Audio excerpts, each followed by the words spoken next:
Namam Vishnupada Kashabasta Uttani Shimate Bhaktivedanta Swaminiti Namane Namaste Saraswati Deve Govani Patrayane Nirvishesha Shunyavari Pasatari Shatarine Panchakapa Rubasha Kripa Sinivevacha Patitanam Pavanebhyo Vaishnavebhyo Namo Namaha Jai Shri Krishna Chaitanya Bhavanityananda Shri Advaita Gadada Srivasadi Go Bhaktavinda Hare Krishna Krishna Krishna Hare Hare Hare Ramo Ramo Ramo Hare Hare.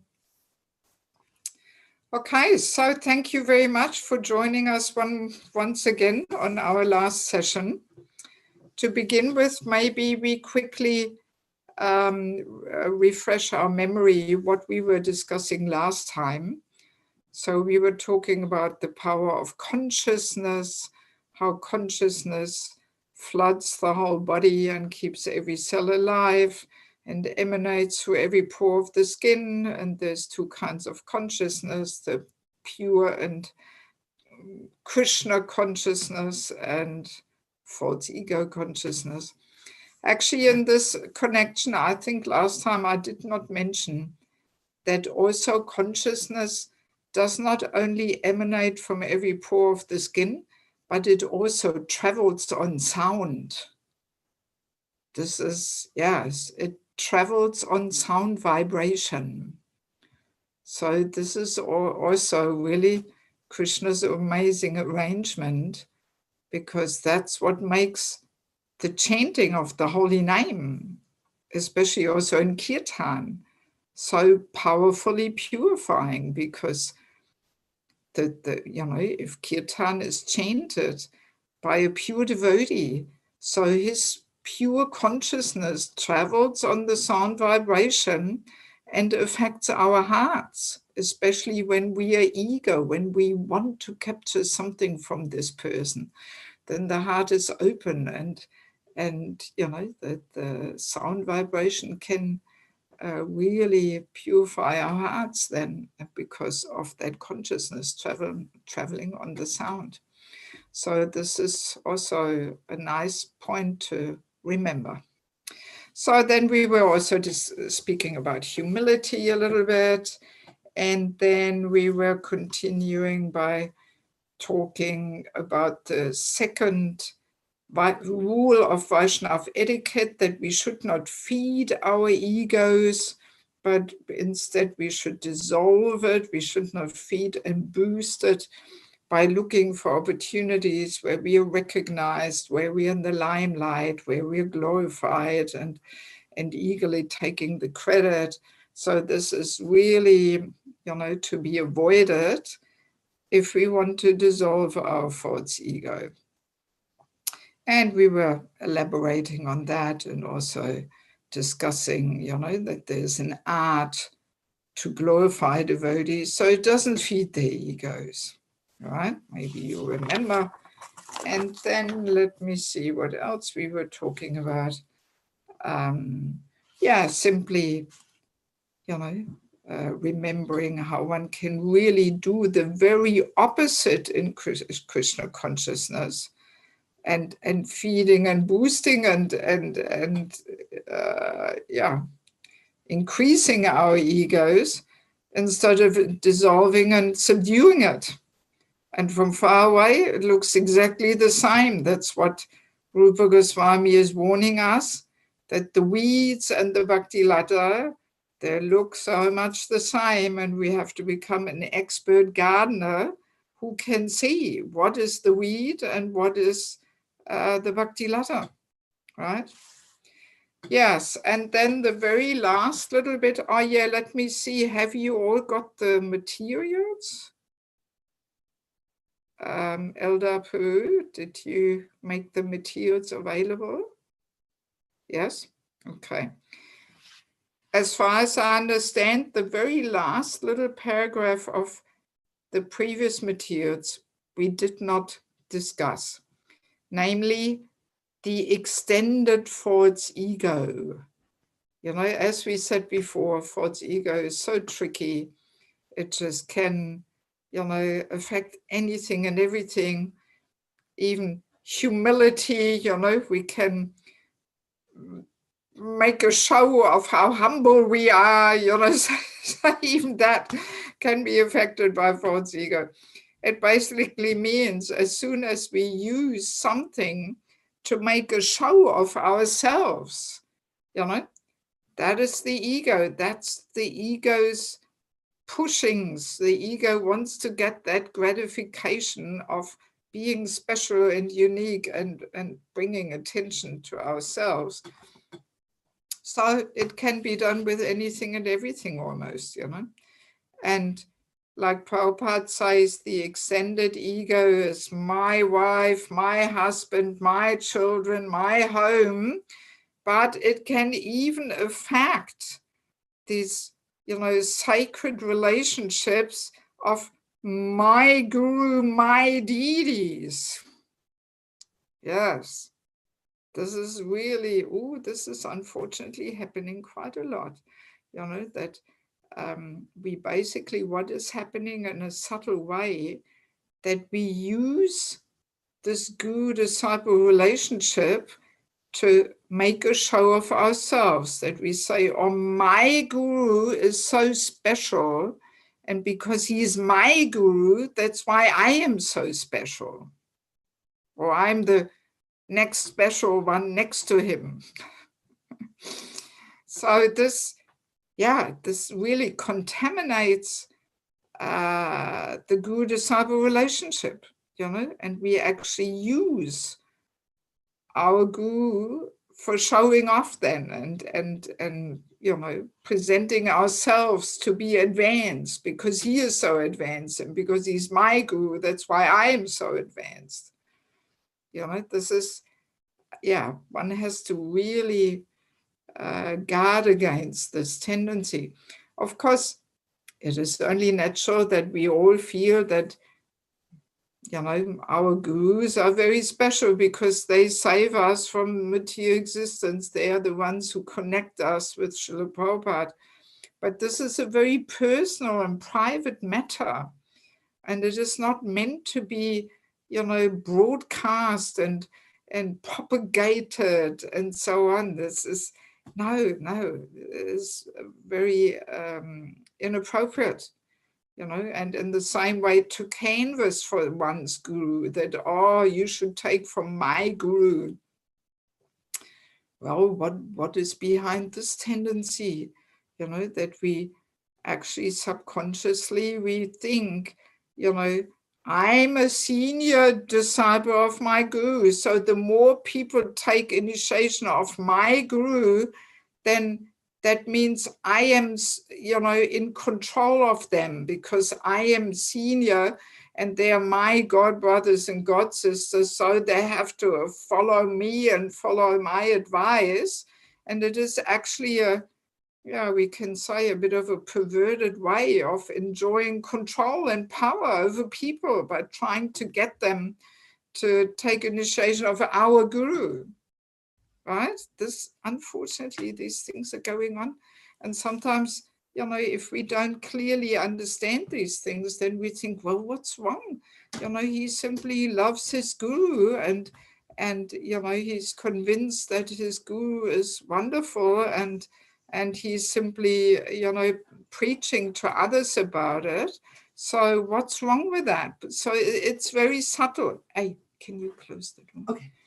Yeah, it's a very subtle thing that's going on, So, but if we understand that it is the effect of false ego sneaking therein and trying to, get again its gratification of showing off and bringing attention to oneself, then we can deal with it in a better way.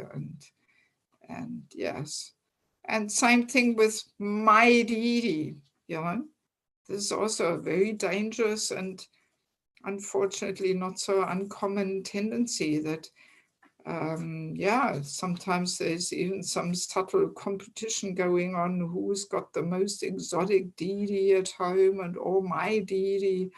is doing this and that, and I have Giriraj, and I have Shalagram, and I have Radha Krishna, and, so same thing,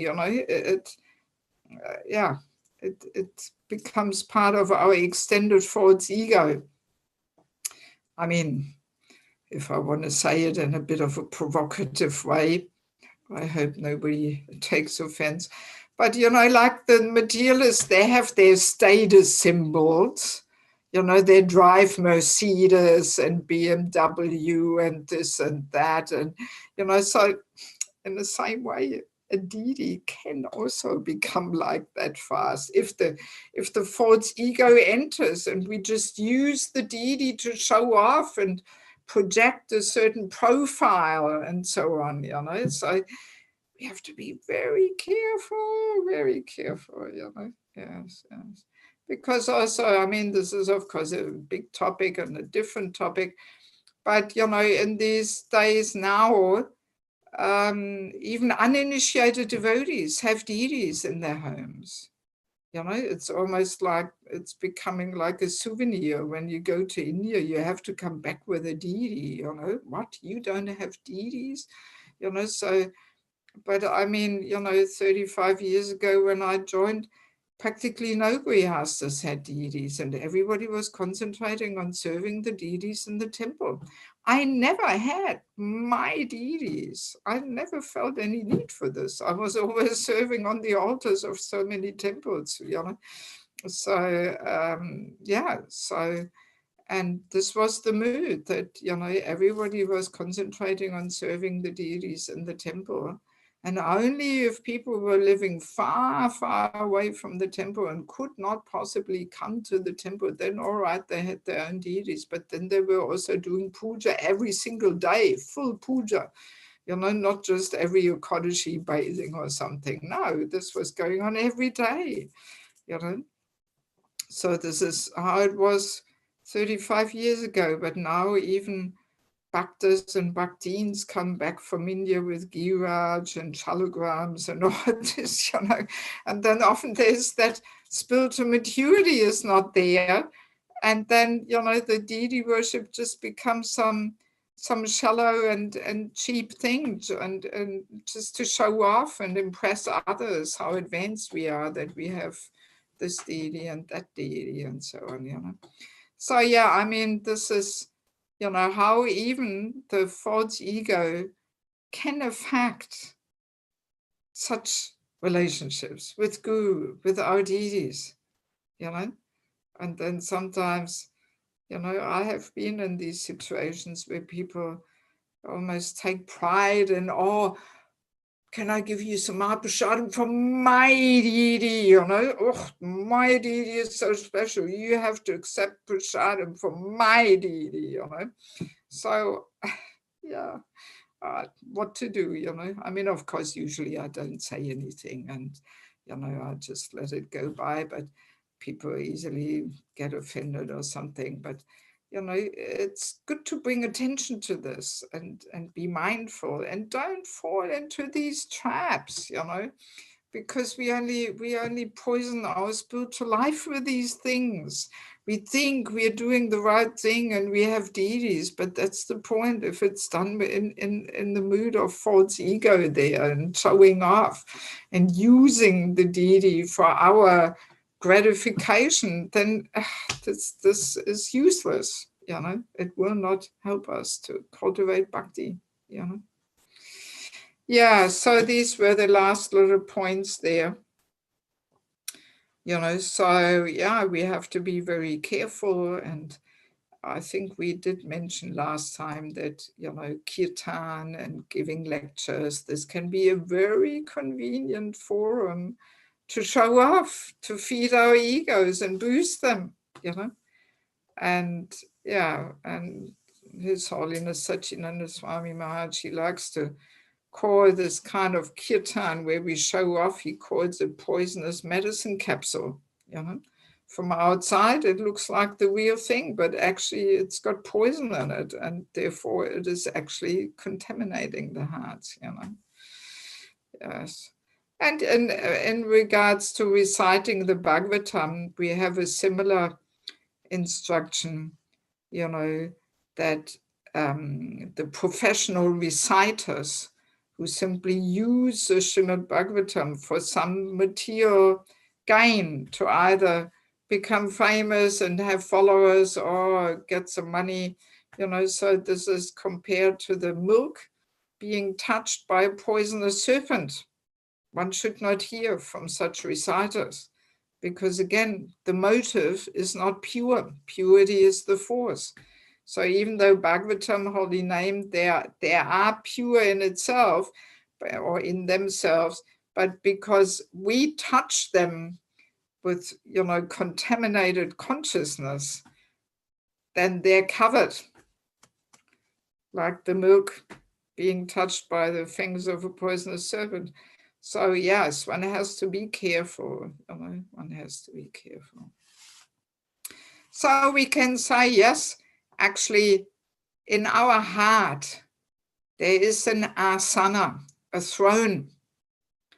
And this seat is actually meant for Krishna to take his place there in our heart. Of course, he is also there as Paramatma, but, he also would like to take his seat as beautiful Shyamasundara there in our heart, But at this point, who is occupying that throne?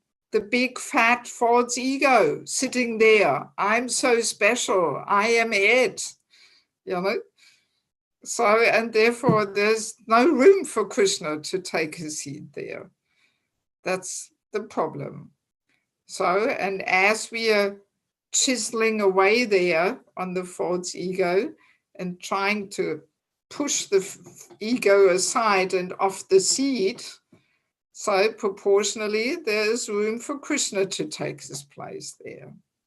Yes. Yeah, so it's a nice little picture, nice little analogy to understand the situation of our heart.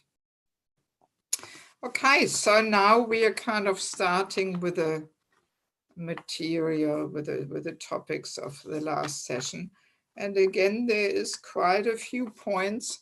Some of them we have already mentioned in previous sessions, and we will go through more swiftly. And I simply hope that we will manage to organize the time nicely so we manage to go through all the topics. So now, topic is being offended.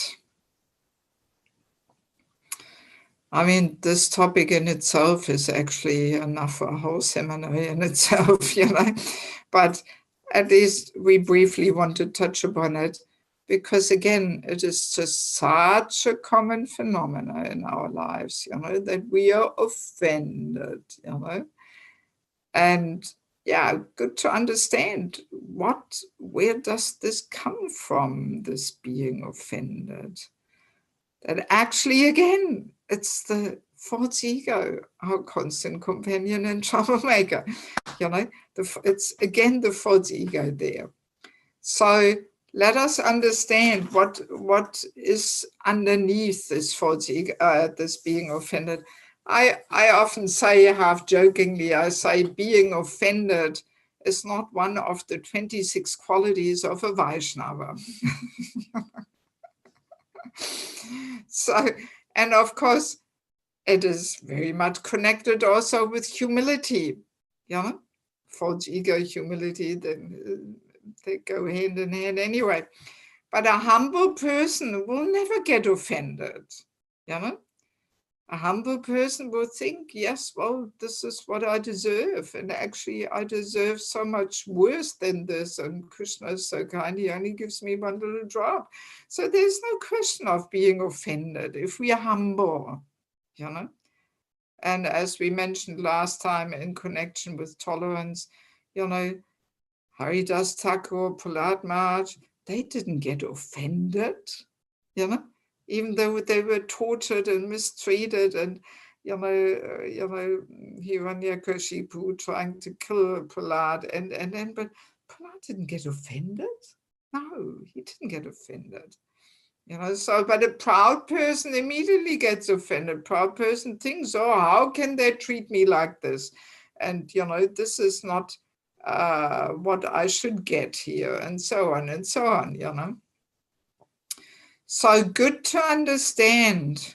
And I mean, let's be clear, sometimes we even, very often we get offended when somebody just wants to correct us. You know, we get offended, you know, even though the person who corrects us is our dear most friend and well-wisher, and is helping us to show us where we have to work on. So why getting offended, my God, you know?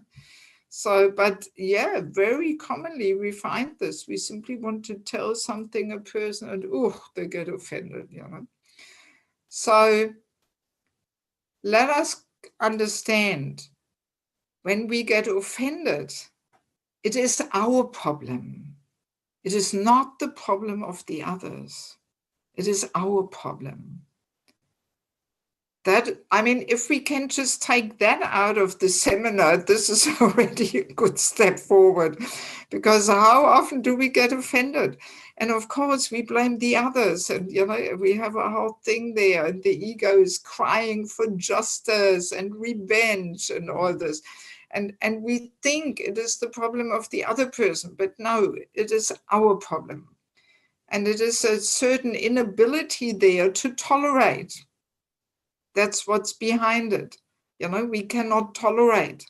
So last session, we were talking in details about the importance of tolerance, how this is a direct criteria to measure a person's spiritual strength. Or actually, it was not in the last session. I think it was the session before, I believe.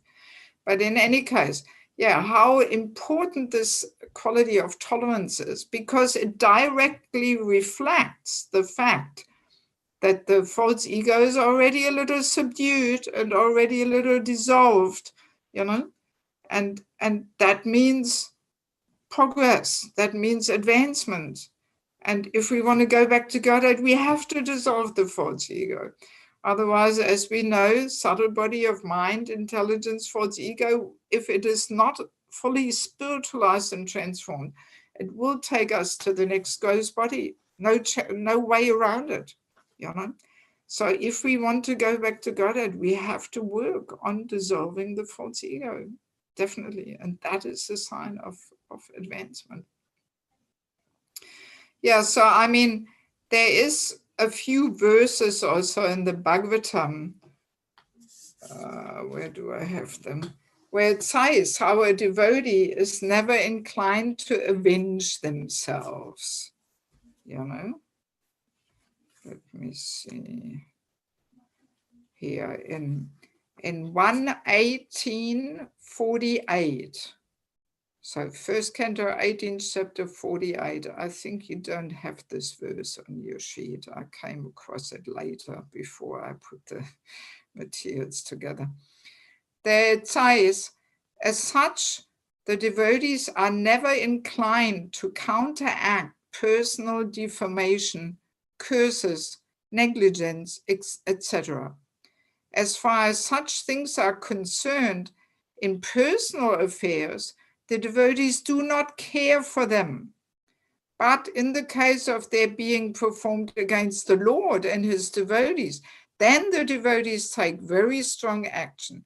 So this also confirms, you know, what we said before, that we should never defend ourselves, but we should defend others, you know, other devotees, the Lord, Prabhupada, you know, but for ourselves, you know, we don't take offense, you know. And let me see, there is some other,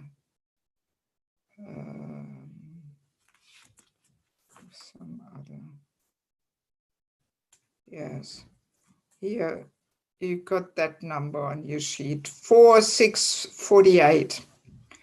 The verse says, my dear Lord, if in some places materialists who are already bewildered by the insurmountable illusory energy of the Supreme Godhead sometimes commit offenses, a saintly person with compassion does not take this seriously, knowing that they commit offenses because they are overpowered by the illusory energy, he does not show his prowess to counteract them. So in other words, as we make advancement, we can understand if people behave in a inappropriate or offensive way to us, or they insult us, we understand it's simply because they're under the three modes of material nature. They can't help themselves. So we don't take this personal, we understand. It's just because they're in a so-called diseased condition, spiritually diseased. So, and that's why their lower natures just goes through with them, and they say nasty things, and they're envious or this or that, So if we can look a little through this, and we have a little bit of a spiritual vision, then we don't take these things personally, we just understand why they're acting like that. So yeah, that's why, we don't take these things so seriously, and, and I mean, also, of course, the whole topic of being offended is, of course, very closely connected with the inability to forgive, right? If we can't forgive, we can't forget and forgive, we hang on to this and cannot drop it and move on, So this is a very common thing in ISKCON. Actually, so often this happens, and sometimes people even leave the association of devotees, right? Some conflict comes, person gets offended, walks out, never to be seen again, and or sometimes people, carry some kind of resentment, for years with them. For years, the other person has already forgotten and moved on, but but the one person just can't forget and forgive, and carries this luggage with them, So, I mean, when these resentments build up in us, this is always a sign that there is this internal ego battle going on. We were once briefly touching upon it in regards to tolerance, how there is a difference between true tolerance, where we let go of this ego battle, and then the other thing, which only looks like tolerance, but it is just suppressing. It's just suppressing things and bottling them up. But inside, it all boils up, and the whole ego battle continues, and, the ego cries for justice, and, oh, it shouldn't have been like this, and then the negativity builds up, and then people sooner or later explode, or they get sick, and they're all overwhelmed with all this negativity. So same thing, when people, carry these resentments in them, this always means, the ego battle goes on internally, and therefore the resentments build up.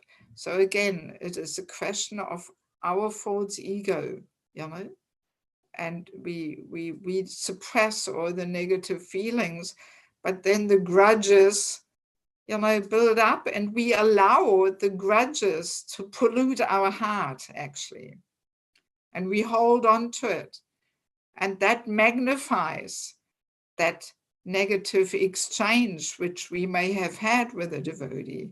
By holding on to these grudges, we allow people's bad behavior to pollute our hearts and take over, and it magnifies all that negative energy. So, and actually within our minds, or subconsciously, we are actually trying to punish the other person. But what takes place? We are punishing ourselves. by hanging on to the grudges, you know? And in that way, we maintain that negative association of that person who offended us. We maintain it. And we just give it the power to take over our life, you know? So, yeah, good to understand what takes place there in this whole phenomena of being offended, that it is just once again our ego giving us a hard time, you know? Yeah, so, I mean, we can say as we subdue and dissolve the false ego, you know, these qualities such as forgiveness, they actually proportionally and almost automatically manifest more and more, that we can more and more easily forgive as we really dissolve our false egos, you know, because it is so closely connected, you know. Yeah.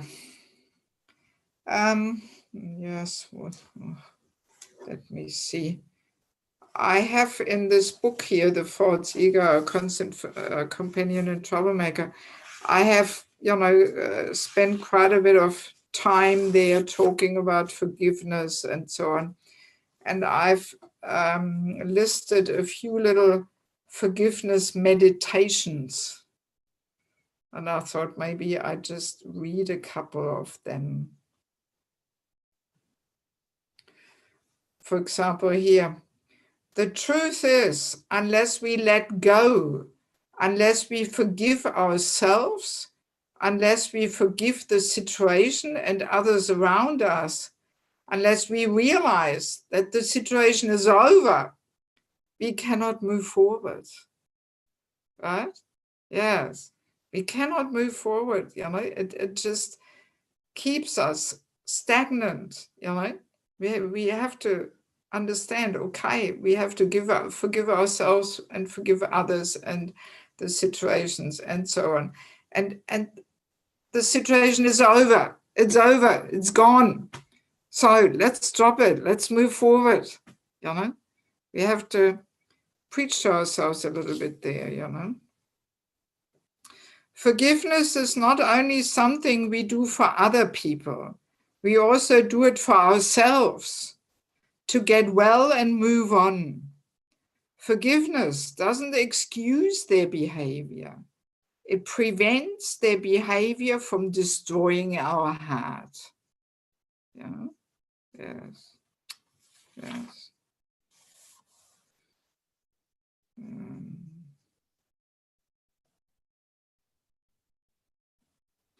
Forgiving does not erase the bitter past. A healed memory is not a deleted memory. Instead, forgiving what we cannot forget creates a new way to remember. We change the memory of our past into a hope for our future. I mean, I have to admit, you know, most of these things are not coming from myself. But I, believe it or not, I actually found them on internet. So if you Google forgiveness, you get all kinds of good sutras, you know. Yes.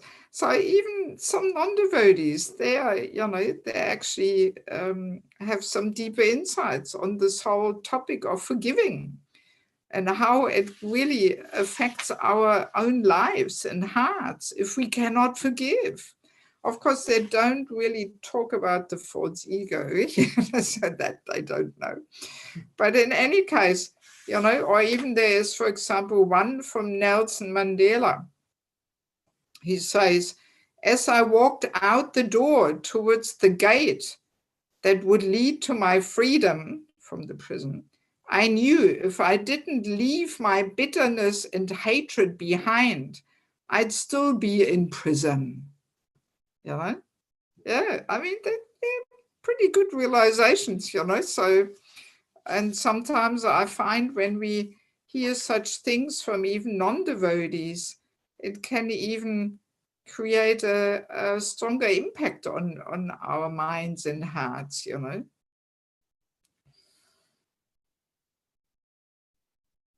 Forgiveness is about recognizing that staying resentful creates an active echo of the pain the offender caused. By saying that the awful offense the offender did is beyond forgiveness, we give them the power to keep their offense alive in our heart.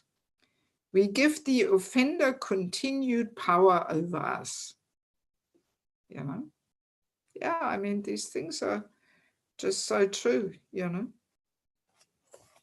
So anyway, of course, there's so much more that can be said or something, you know, but yeah, just to briefly touch upon it. And I mean, let us be clear also when we forgive, you know, when we forgive, it is a sign of strength, you know, it's actually glorious. Often we think by forgiving a person, we are like the loser or something, you know, who gives in and so on. But no, it's the other way around. You know, humility is always glorious. And by forgiving, you know, we are always the winner ultimately, you know. And that also purifies the other person's heart, you know, the humility when we meet an offender in humility, it actually moves their heart, you know, and it purifies their heart. So therefore it is always the way a devotee acts in such situations, with humility and forgiveness and compassion, you know, and not taking things personal and keeping grudges. And oh my God, you know, sometimes I come across this, that people cannot forget something from what happened 20 years ago. They still keep the grudges. Oh my God, you know. Yeah, we should just not give the other person that right and that power, you know, to contaminate and pollute our hearts for 20 years, you know. Why doing that, you know? Yes. Yes. All right. So maybe, well, let me see before we move on if there is just one quick question about that topic. Is there anything, Elder Peru? Not yet about this topic, but there is small ask from Tiffany Mataji. Can we somehow print these forgiveness meditations? Can we print them? Well, I suggest you get the book. Because there's so many more nice things in there, you know. Yeah. I mean, you can get the soft copy on Amazon, you know, but some people don't like to have soft copies. They like to have the actual book in your hand, you know, so you can privately write to me and I can let you know how you can get it. And I mean, you were already writing to me and I answered, so to send it from Germany to the US, it is not so cheap, you know, but yeah, I mean, what can I say? I dare say it's worthwhile to spend a bit of money to get some insights in what to do with our false ego, you know. I think it's worth it, you know. Yes. Okay, so then maybe we'll just continue because we still have a few little things ahead of us. And if after some time some questions comes to your mind in regards to, you know, being offended and forgiveness, we can always go back with the questions or something. No problem, you know. And as I'm saying, we are only very briefly touching upon these topics. I mean, I know Mahatma Prabhu gives a whole big seminar on the topic of forgiving and so on, so it's enough material for a whole big seminar in itself, Eldar Prabhu, did you want to say anything? Yeah, question. Okay, there's a question. Okay. From me. From you. Okay. I know a person who struggling with this, how you call it in English, grudge. Grudges, to keep grudges. For years, yeah. How we can help some other person about it? Well, I mean, it depends on our relationship with this person. Very close relationships. Yeah, so, I mean, that's why also, again and again, I'm saying we need a mentor. We need a coach, a counselor, And if a person has a mentor where we know this person has no other interest except helping me in my spiritual development, so then a mentor, he can, or she can try and explain these things to us and help us to conquer over these things, because sometimes people are so trapped, in their ego issues and in their feelings of being offended and so on, and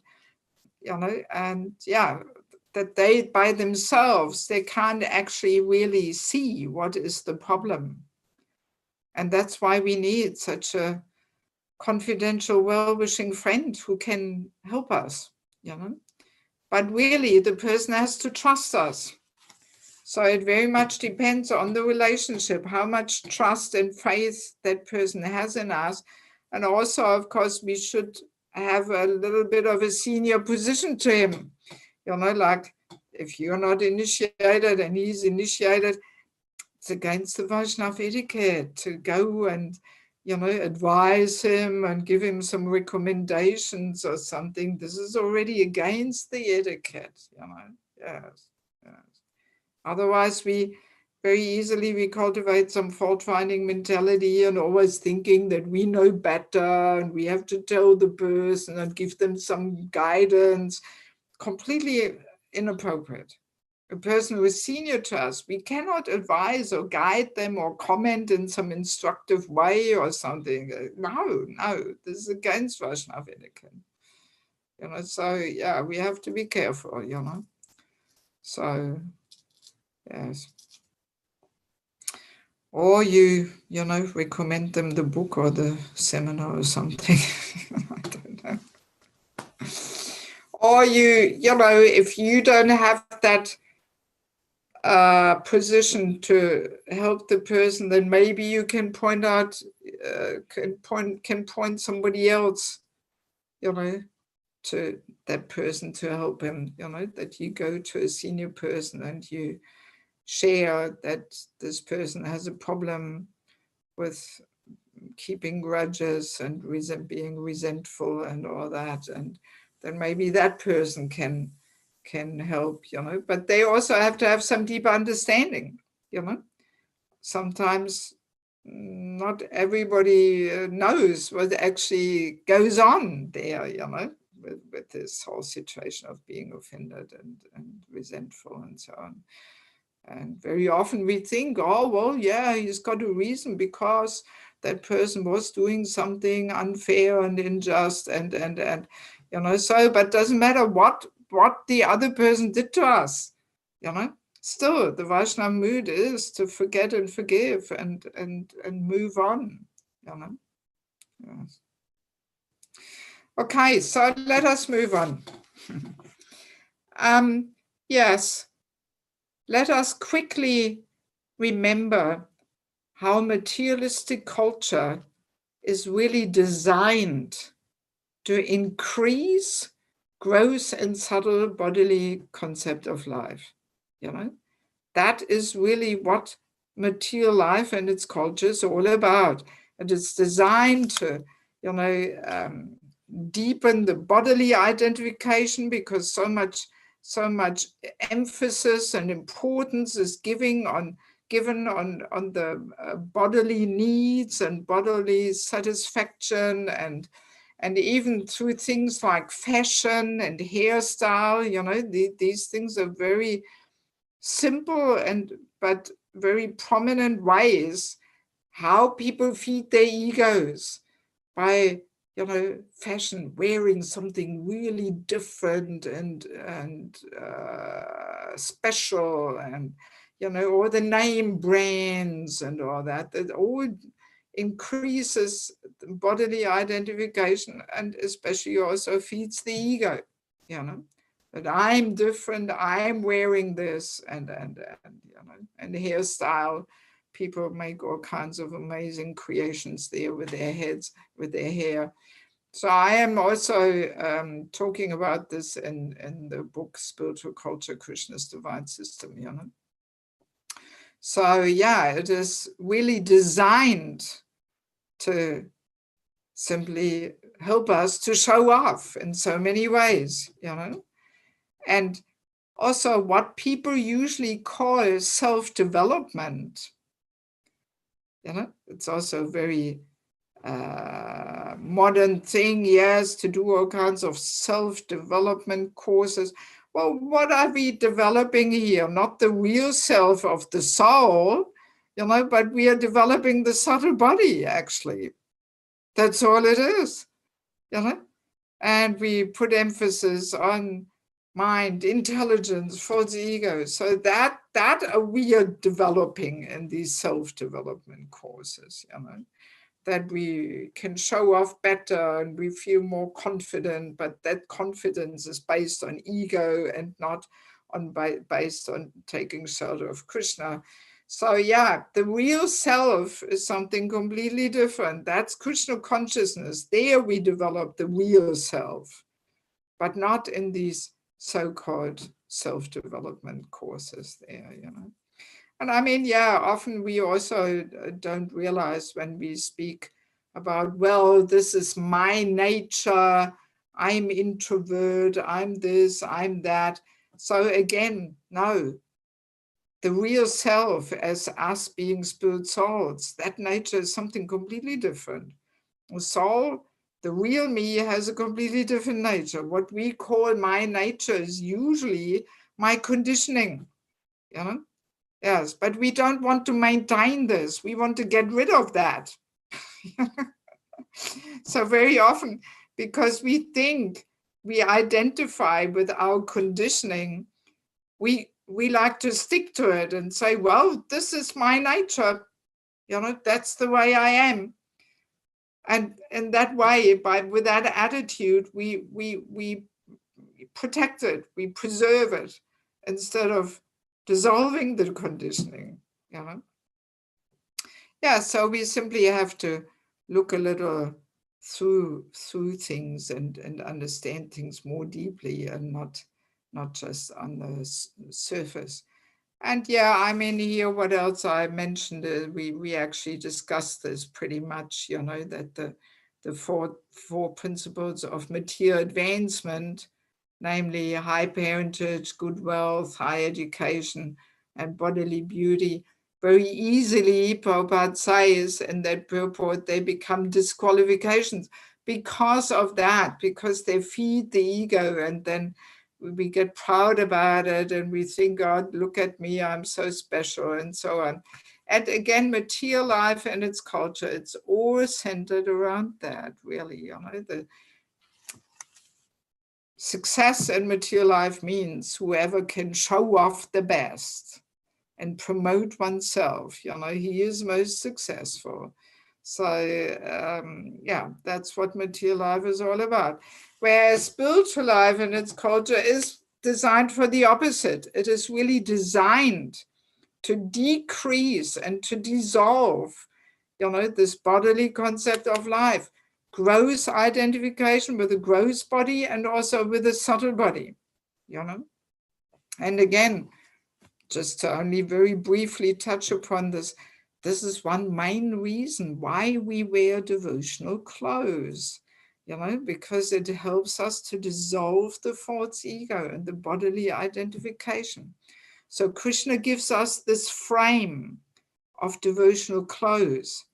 And if we just stick within this frame and at the same time seriously practice Krishna consciousness, Shravanam Kirtanam, then gradually our bodily identification with the gross and subtle body will diminish. It will gradually be dissolved, Yes. I mean, anybody who wears devotional clothes a lot, they have maybe that experience that as soon as you put on some tight pair of jeans or something, immediately you get much more on the bodily platform and you look, oh, how do I look like? And maybe I have to lose weight and this and that, but devotional clothes just cover the body in such a perfect and also elegant way. And of course, even in for example, in the realm of saris, of course, there's also room for showing off, but at the same time, Krishna gives us this frame where we can express our taste, our mood, there's so many colors and styles and designs and qualities. So it gives us such a nice opportunity to actually fulfill this function, this role of bringing color and beauty into life, which we women are meant to play. But because we keep it in a certain frame, that in itself is purifying. Yes. And we can see, like when I joined, there was no such things as gopi skirts even. It didn't exist in ISKCON. There was only saris and Punjabi suits, and we can even observe how over the years, all kinds of other little fashions entered there, our communities and our temple life.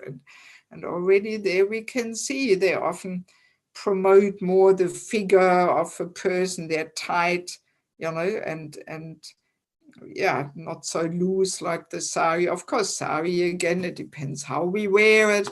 We can also wear a sari in such a way that it is very revealing and sensually attractive and so on.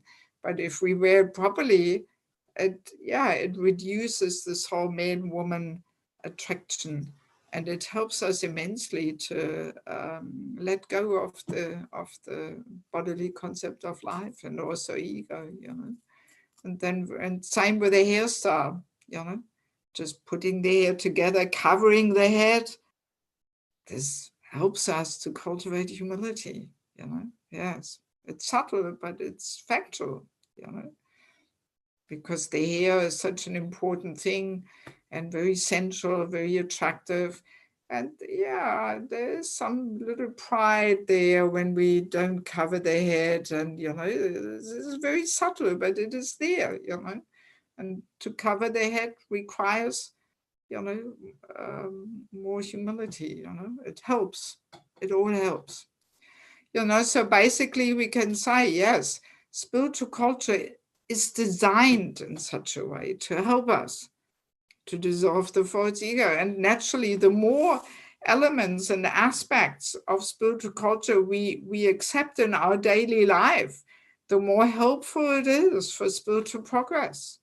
It's Krishna's recommendation, Krishna's culture, So it's good to be a little open and and understand what deeper reasons there are behind Krishna's recommendations. They all have a deeper reason. So, we should not think that, this, doesn't fit in the Western world or this or that, And we can even say in regards to hairstyle, actually in all spiritual cultures and religions where people practice it more seriously, the women cover their head, right? Even the Christian nuns, they have a very similar uniform, actually. You know, the head is covered, the back is covered, and whole body is covered. You know, the principles are the same between sari and what a nun wears. We are a little more colorful, you know, but otherwise the principles are there also, you know. So we find this in all spiritual practices. And I remember in Germany, in my childhood, I grew up in the village. All the ladies in the village, they were all covering their head. They all had the headscarf either knotted together under the chin or in the back, you know. But everybody was covering their head. Even the men were also covering their head, you know. Yes, all the men had some hats. They had for working in the field, and they had for going to church on Sundays, and they had for going to the city, and you know, they had a whole collection of hats, you know, and everybody's covering their head, you know. And I heard that even for men also to cover their head is also, it shows respect towards the Lord, and it cultivates humility. So in any case, it's a whole big topic in itself, and I only want to briefly touch upon it just to include it for completion's sake. You know, that all these little elements of spiritual culture, they have a good reason. And it's wise to look a little more deeply why these recommendations are there and what is the effect of it. And the more of these spiritual, these aspects of spiritual culture we invite in our life, the more they support our spiritual development. Very clear. Yeah. So we should not consider them just as some externals, but no, they also have an influence on our consciousness. And they also reflect our consciousness. We dress ourselves according to our consciousness. It's an expression and reflection of our consciousness, you know. So there is a strong connection there. So we should not think that this is just some external thing which is not important or something. No, it does. It does have some effect there, you know. Yes. So we are gradually coming to the conclusions and wrapping up the whole topic. Again, let us remember to go back to Godhead. We have to dissolve the subtle body of mind, intelligence, and false ego. Otherwise, we will have to take another birth in this material world. Very clear. And it also means that these false designations, they have to be given up. You know, we actually have to come to this identification of being servant only. Jiva Svabhava Krishna Nityadas. That's my real self. I am servant. So all these roles, in the very first session, we were saying that these roles we are having in life, you know, being mother and wife and husband, and in the temple maybe, you know, head pujari or this or that, and at work we have a different role and so on. They're all like hats we are wearing, and unfortunately we are identifying with these hats. And we think that's the real me because they're giving us some little pleasure there, some ego gratification. So, and well, if we want to go back to Godhead, we have to shake off these hats. We have to understand they're just temporary roles we are playing, but the true self is servant. I'm simply servant, you know. And I mean, we had some time ago the Vanapasta course. For some of you also attended it, but the recordings you will find on this Facebook page, Institute for Spiritual Culture. There you will find the recordings. And there we talked in quite detail also what it actually means to transform the mind, intelligence, thoughts, ego, to spiritualize them, and so on. So these topics are always overlapping each other and so on, you know. So, and there I was sharing this story where I was, you know, kind of trying to assist one devotee in his journey of leaving his body. He was in Mayapur. He was pretty young, 35 or something. He was in the last stage of leukemia, and he was from Ukraine, so I knew him from there. And he was just so determined to stay in this world, even though his body was becoming completely useless. He was so skinny, my God, you know. He was like a skeleton with skin over it. But he had such willpower. He just wanted to stay in this world. And he was convinced that he would be cured. So at some stage, I said to him, you must have the feeling that you still have something really important to do in this world. And his answer was, yes, I am the Bhakta leader in Kiev. I am the Bhakta leader in Kiev. Who will take care of my Bhaktas? And I immediately said to him, no, Prabhu, you're not the Bhakta leader. You're a servant. You know, you're a servant. Krishna has maybe already arranged a different service situation for you. He may already have assigned you for something else. You're not the Bhakta leader. Leave it up to Krishna, you know. So that little incident gave me very clearly this understanding how these designations, when we are attached to them, they keep us in this material world, you know. Yes. If we think, I am mother, I am grandmother, then naturally we will want to stay here. We will want to see, you know, how our grandchildren grow up and. So that's why we have to let go of these designations in order to be able to leave this world, you know. Yes. And I mean, even when His Holiness Bhakti Tirtha Swami Maharaj left his body, actually Radhanath Swami spent the last 5 or 6 weeks with him, you know, in Gita Nagari.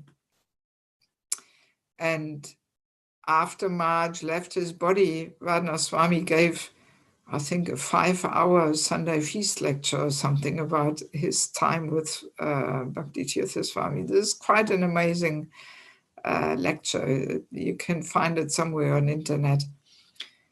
And there he shares how Bhakti Tirtha Swami at some stage, he also said, don't call me Guru Maharaj anymore, or Guru Dev, or Bhakti Tirtha Swami, or he had also some other name of the, you know, early days there, in the early days, or the Gurus had some other name there.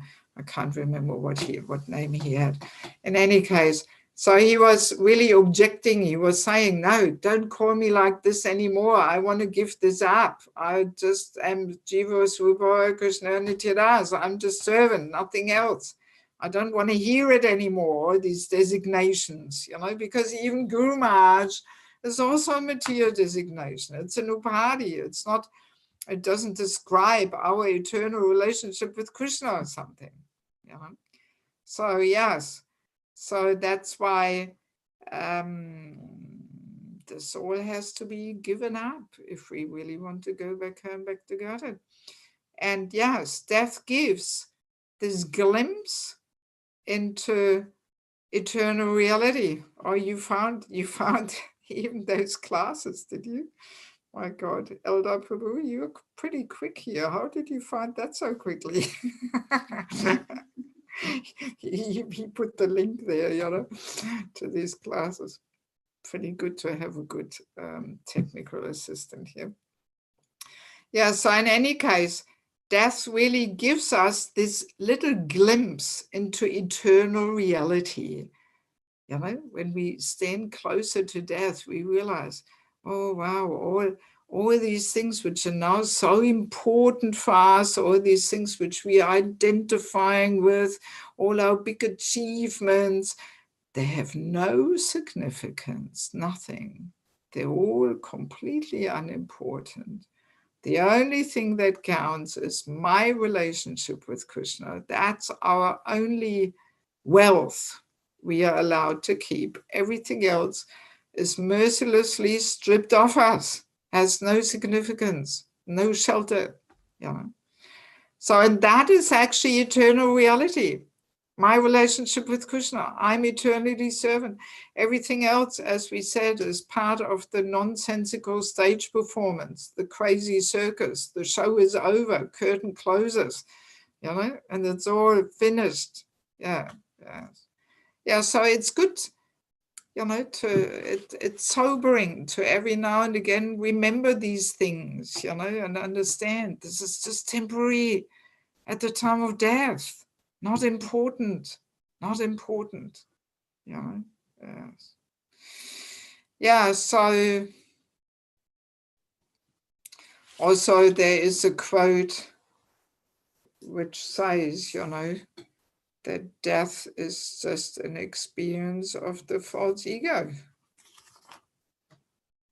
11:28:15. Lamentation, elation, fear, anger, greed, confusion, and hankering, as well as birth and death, are experiences of the false ego and not of the pure soul. So, also good to realize, you know, they're experiences of the false ego because they're based on bodily identification. You know, we only think we are dying because we are identifying with the body. But for a self-realized soul, I heard this the other day that Niranjana Swami was saying that in a lecture. He was saying, you know, for a pure devotee, he doesn't even notice that he dies. Oops, okay, somehow, what happened? Situation changed. Okay, I lost my body, you know. So for a self-realized soul, it's like that, you know, that, oops, what happened just now, you know? So, yeah, you know, so on the spiritual platform, there's no death. The soul just simply moves on in a different situation there, you know. Yeah. Yes. So now, also something we also discussed in this Vanaprastha course in much more detail than we are discussing it now, that actually, again, Krishna is so amazing. He has all his amazing systems to help us to dissolve our false ego. So old age and disease is just such a powerful way to purify us from the false ego. Really powerful, you know, because old age, disease, you know, old body is just not suitable anymore to enjoy life. You can't enjoy anymore, you know, and you realize more and more how the body falls apart and you know, you get old and saggy, wrinkly, you know, that already gets you a bit off the bodily platform. Your youthful beauty is gone out the window. And also as a devotee, we are not so preoccupied with this. We don't fight against the signs of old age and color our hair and have some facelift surgeries and this and that. You know, no, we happily embrace all the signs of old age, and we understand, yeah, so okay, I'm a few steps closer to my chance to get out of here, you know. So we don't fight against these things, you know. But it certainly promotes detachment from bodily concept of life completely, you know. And then also subtle, you know, in a subtle way too, because as we get older, we lose control. You know, we cannot control our bodily functions anymore. This is intensely purifying, very humbling. I've seen it on my mother, you know, she's 90 and she's actually an artist. But again, Krishna gave her the perfect situation to become humble because she became almost blind. And for an artist to lose your eyesight, my God, it's probably the worst thing, you know. Yes, yes. And she went through a whole journey there until she could accept, you know. First she was so angry and, oh my God, you know, frustrated. But then gradually, you know, she just had to come to terms and had to accept. And she became so much more humble and grateful for whatever little she still can do. And so it's a whole humbling journey, my goodness. And then also it continues as we get older, we may become incontinent, meaning we can't control urine and stool, you know, we have to wear nappies and, you know, this is humbling. You know, because false ego pushes us that we want to be in control of everything, you know. And then when the basic bodily functions, we cannot control them anymore. This is extremely humbling. And we realize we're not the controller. You know? Yeah, I mean, yeah. And then we can't walk so nicely anymore. We can't move.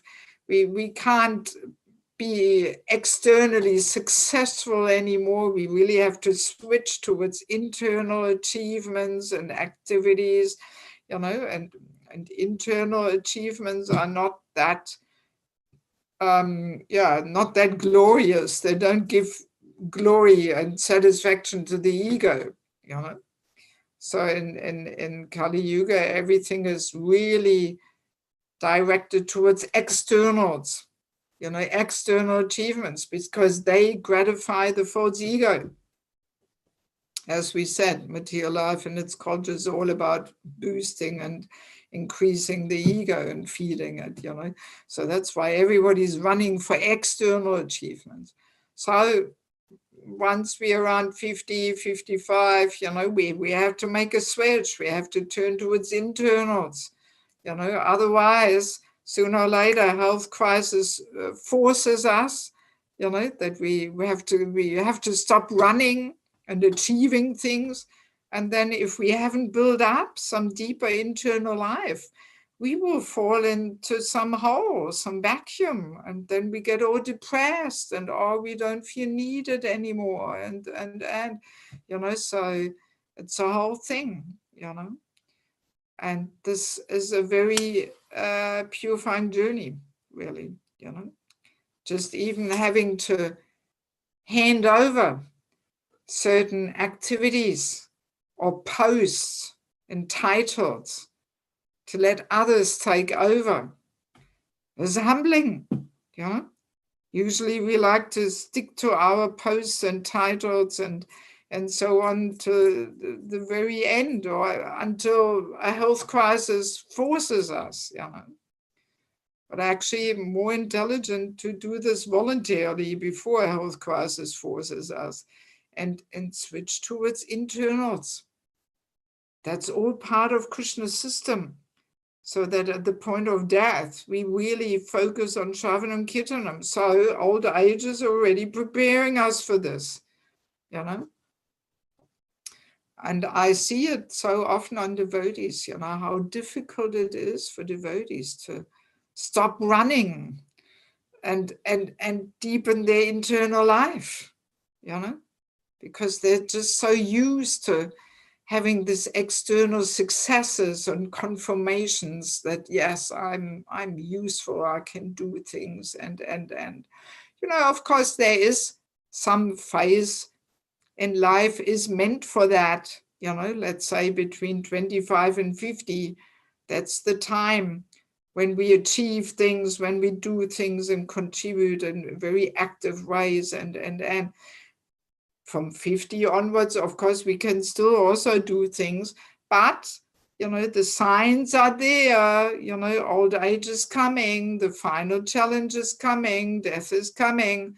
So I have to deepen my internal life. I mean, that's what the Vanaprastha phase in life is all about, that we retire from the more external activities and switch more towards internal activities and give guidance, and we share our life experience and so on, So, and this is all perfectly Krishna's arrangement. So we can dissolve our egos, perfectly. Krishna arranges it all perfectly. So in other words, as a devotee, we understand these things. We look more deeply and we understand that Krishna is helping us to give up our false egos and become humble and prepare for meeting this final challenge there with glory and pass the test. And we have to deepen our internal life and focus more and more on Shravanam Kirtanam. So that's why a devotee is embracing, these challenges that old age and disease bring along, because we can recognize that they're just so helpful for us to actually let go of the egos and understand we are not the supreme controller and so on. And then also, as we become older, very humbling if we have to accept help for everything, we can't do this anymore, we can't do that anymore. We are dependent on other devotees' help and very humbling, extremely humbling. So, yes. Okay, well, let me see if we have some questions on these topics, which really, I mean, we are only touching very briefly on it. If you're interested to, hear more about this, I would really recommend you to check out this Vanaprastha course, which we had just a few weeks ago, 2 weeks or something ago, or 3 weeks. So there we do get into the topics. I think the last 2 sessions are mainly around that topic of, preparing for death, what happens at the moment of death, and Yeah. So, do we have any questions? Yes, we have a couple of questions. I'm not sure if they are related, but quite interesting, I think. Okay. From Benua Devidasi. From who? Okay. Yes. Maybe I wrongly pronounce Venuya. Maybe you should say, so I will remember. Hare Krishna, Devaki Mataji, please accept my humble obeisance. Hare Krishna. We had a couple of weeks ago a Zoom meeting with my Guru Maharaj, Kadambakanda Swami, and he said that we have 2 kinds of qualities, constitutional and conditioned. And my question is, how can I, for myself, discriminate what are my constitutional qualities and what are my conditioned qualities?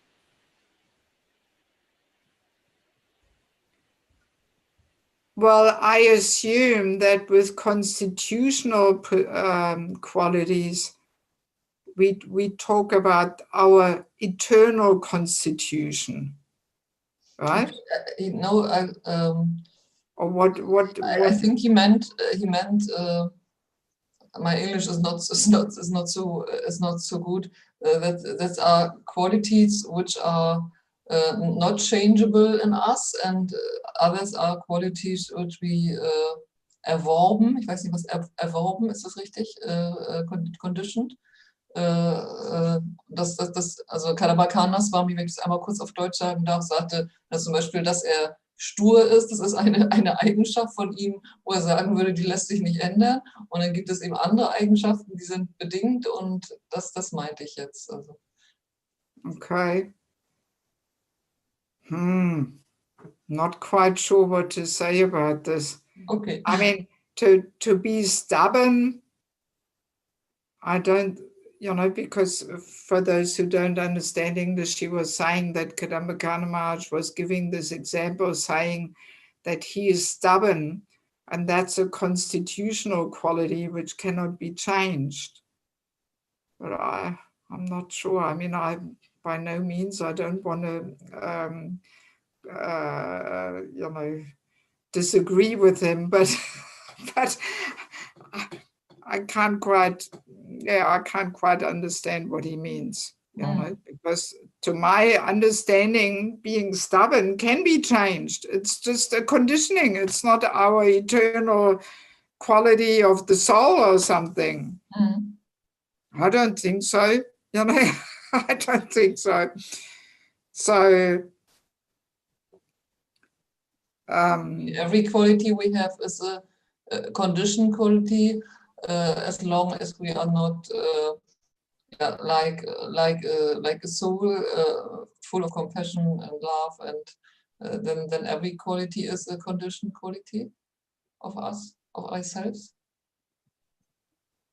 Well, I mean, obviously the soul, the personality and the real identity of a person as being spirit soul, there are also qualities there, which will be manifest in the spiritual world, in our eternal relationship with Krishna.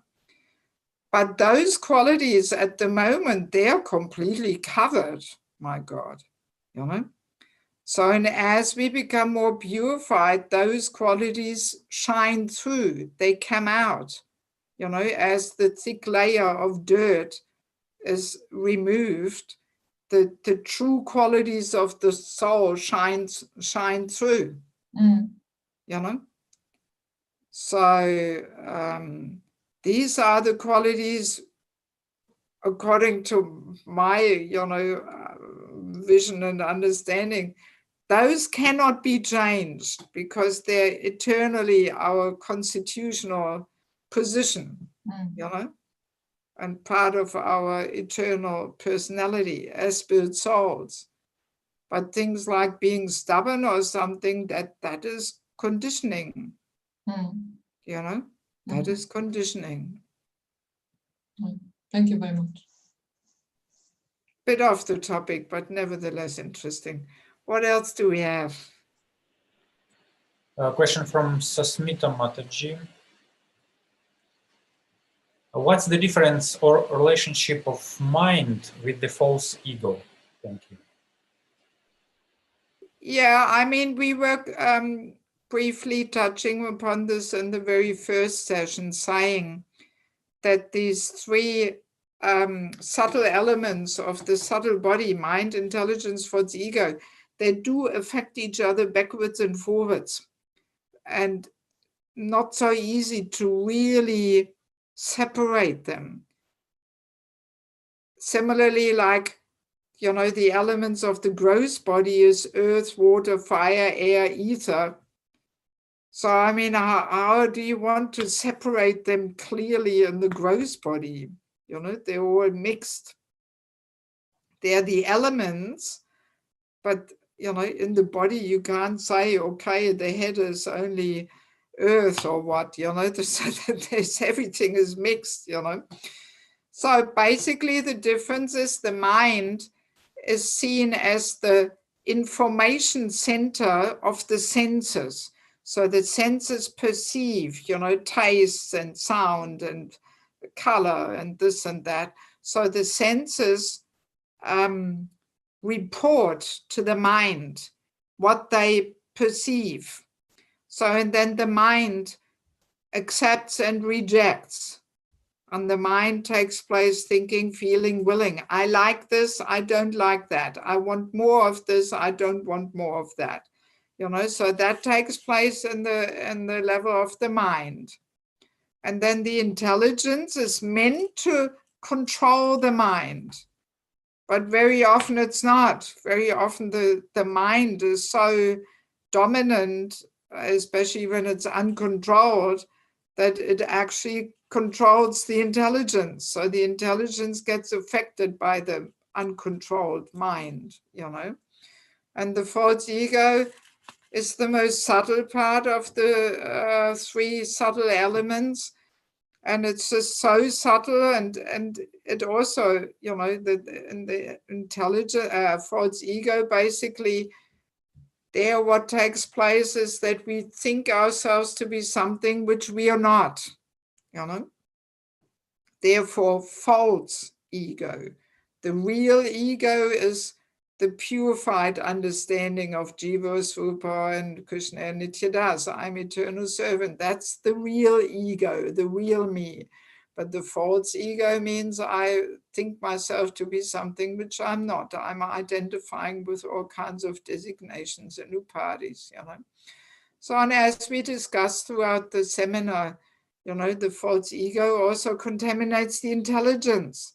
And that's why sometimes, you know, the intelligence twists everything around just so the ego gets the satisfaction of, oh, yes, I'm right and everybody else is wrong, and so on, you know.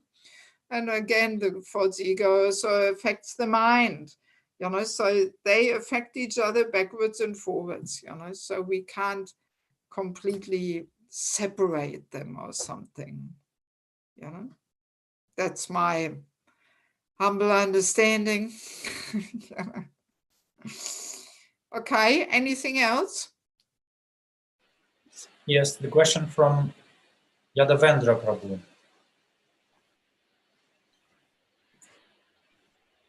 Hare Krishna, health crises are okay, then, but is it okay to pray to get healthy, or at least strength to stand healing? For example, chemotherapy, or to just shut up and learn to be humble? Well, I mean, we talk about this also in the Vanaprastha course when we talk about attitude to health and so on.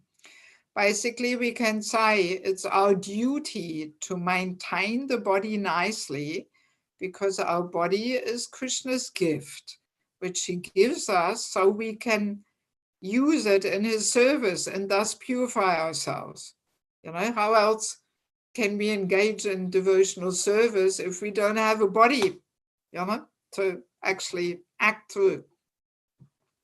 So it is a gift by Krishna, and it's our responsibility to maintain it nicely. But then when we get to the point where we see it's no use and the body is falling apart, then we should hopefully come to terms with it and say, okay, it looks like it's time to move on, you know. And the health crisis, I mean, a health crisis is always meant, any crisis, any kind of suffering Krishna gives us in order to make us feel hopeless. Because this feeling of helplessness is so important in order to take shelter, you know.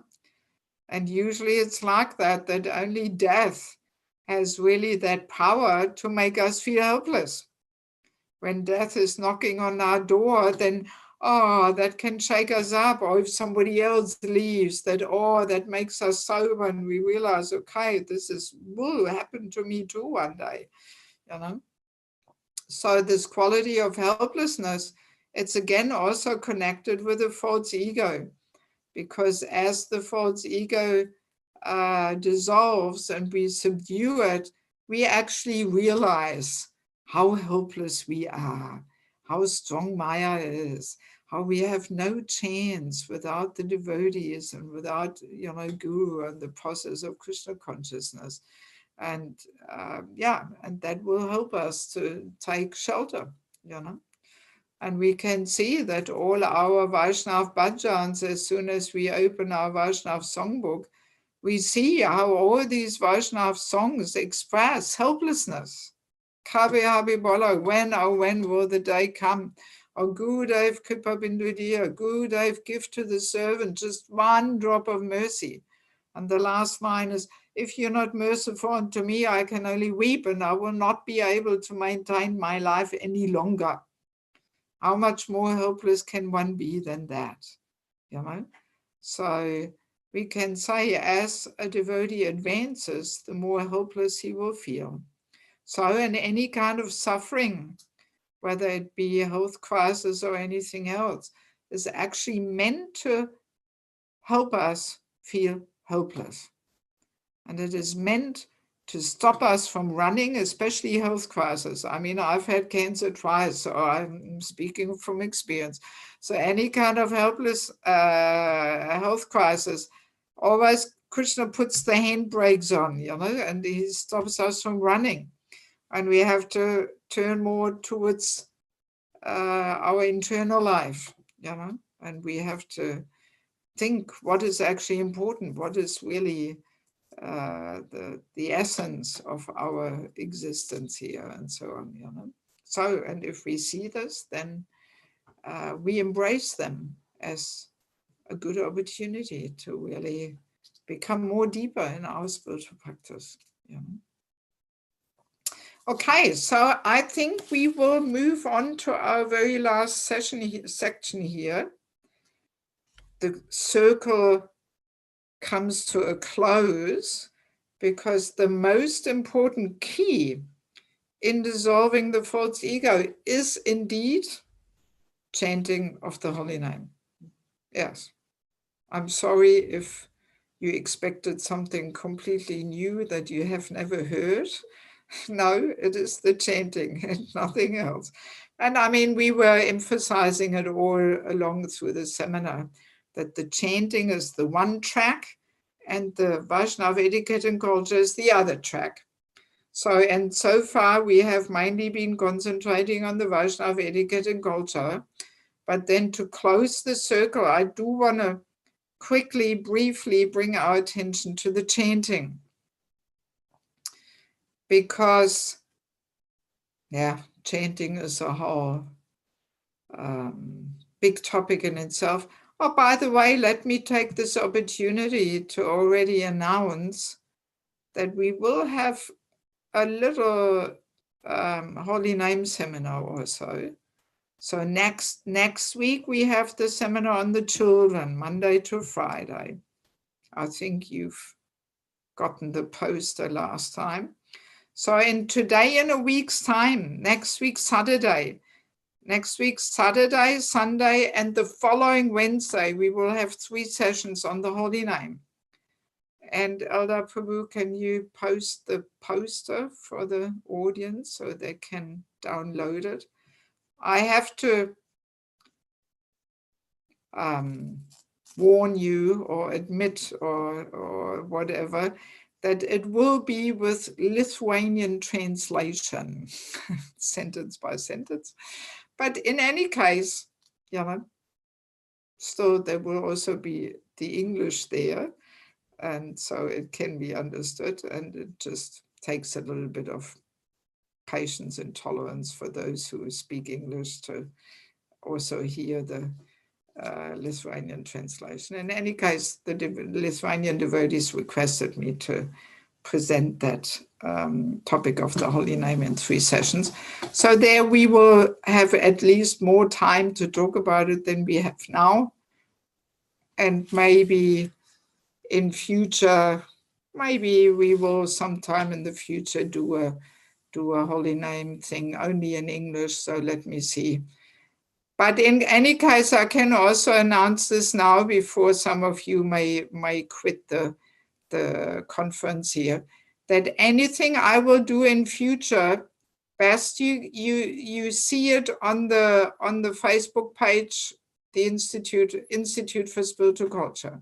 There I will always announce everything.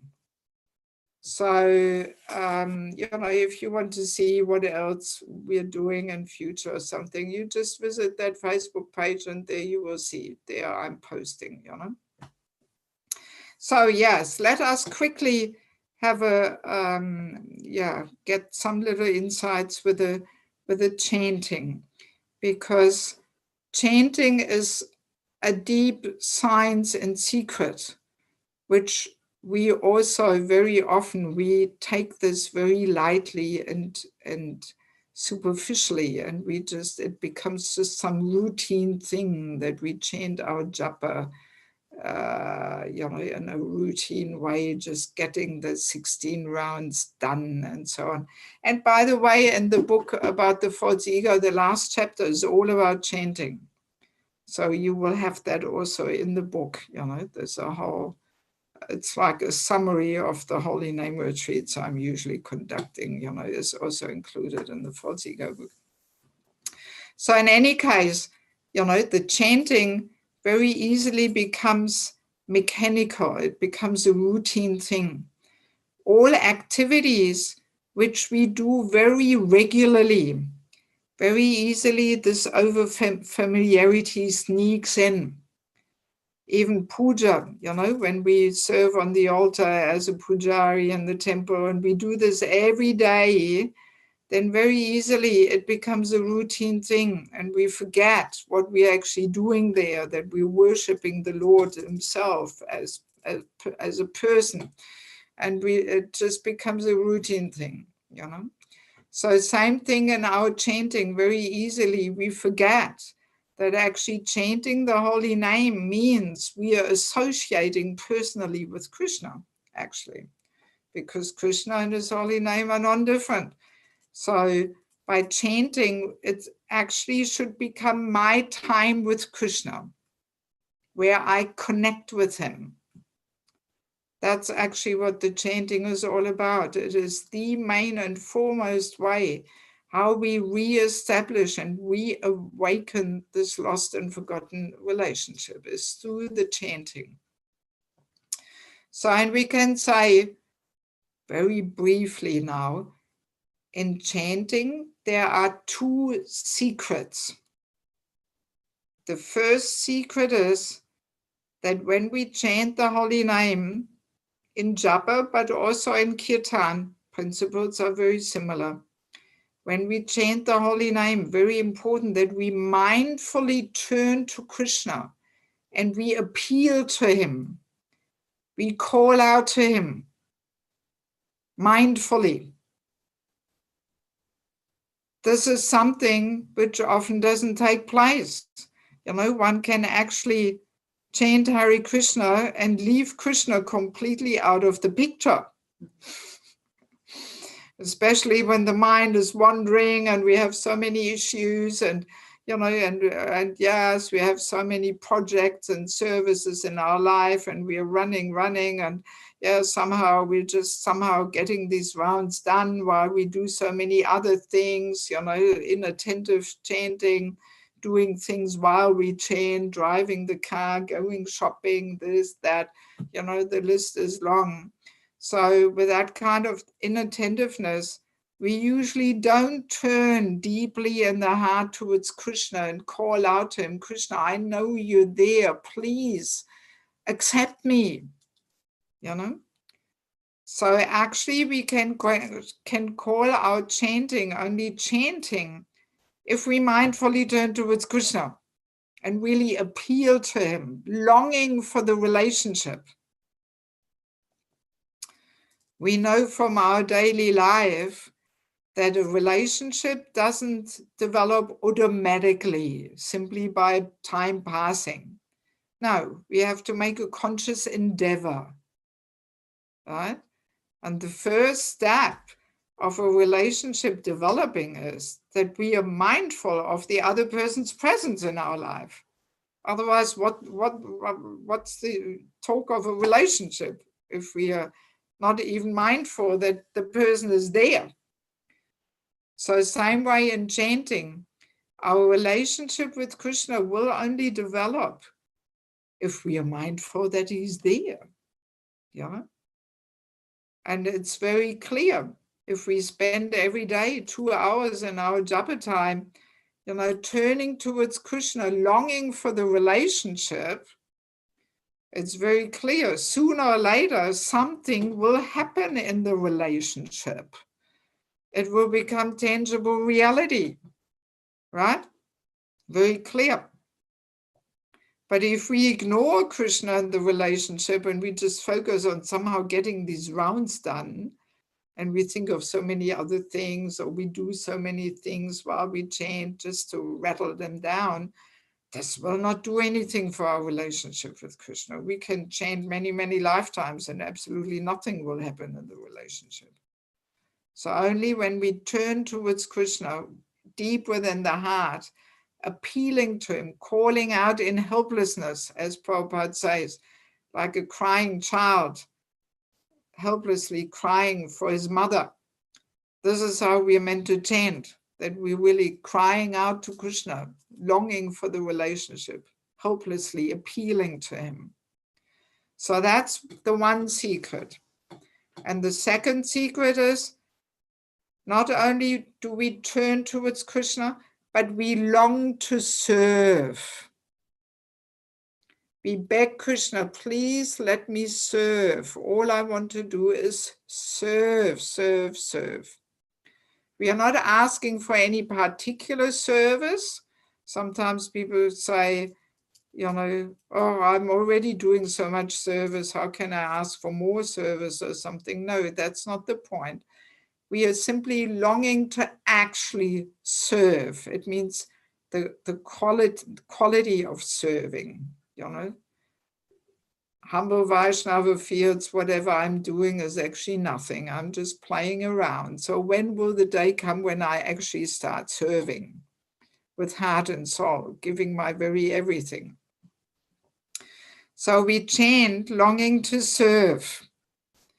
So, and that kind of chanting will free us from the upadhis, right? Again, it is very logical. If we spend 2 hours every day longing to serve, then sooner or later the day will come when we get the point. I am servant, right? Very simple and logical, you know?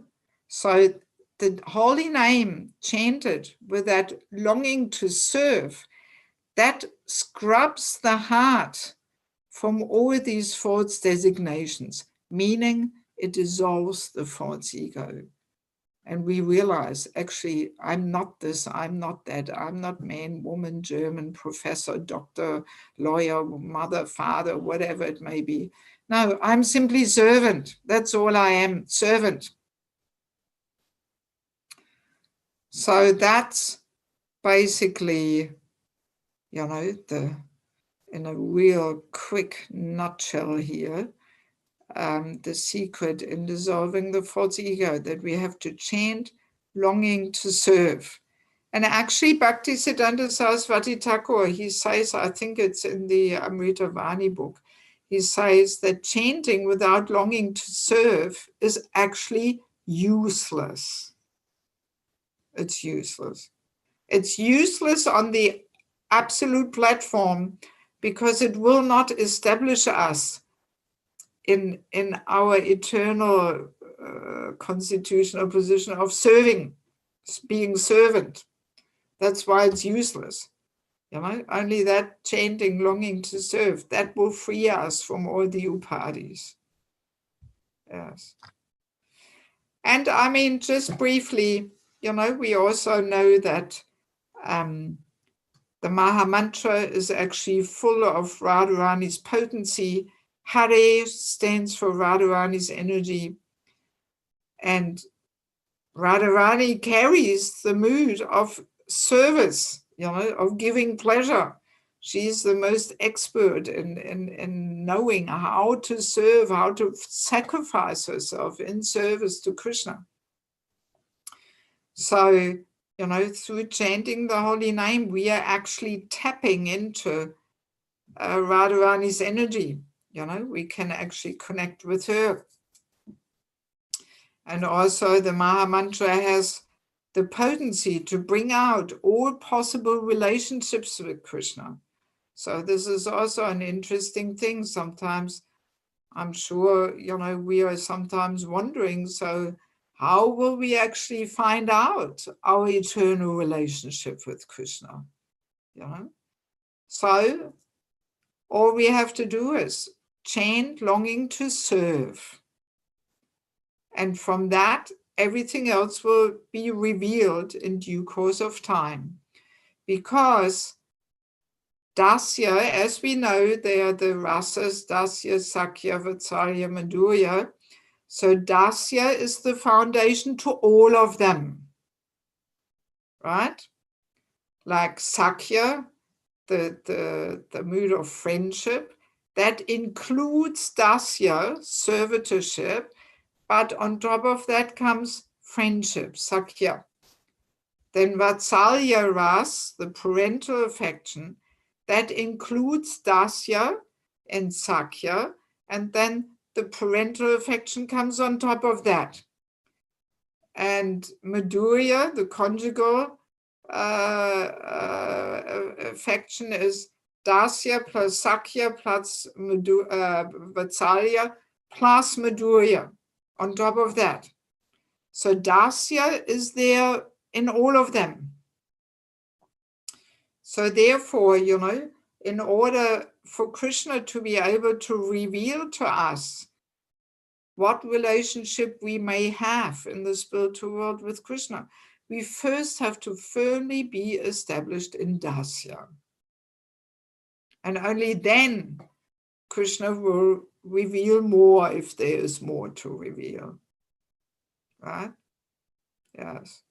So all we have to do is simply chant and turning to Krishna mindfully, calling out to him in helplessness, longing to serve. That's all we have to worry about, longing to serve. And from that, everything else will come. Yes, so now my question is, are you up to do just a little chanting exercise? Yes, some of you are holding your beads up. You got your beads there. Even if you don't have them there, please don't run off now and look for them or something. Oh, yes, you all have them. Very good. So let us just chant one round.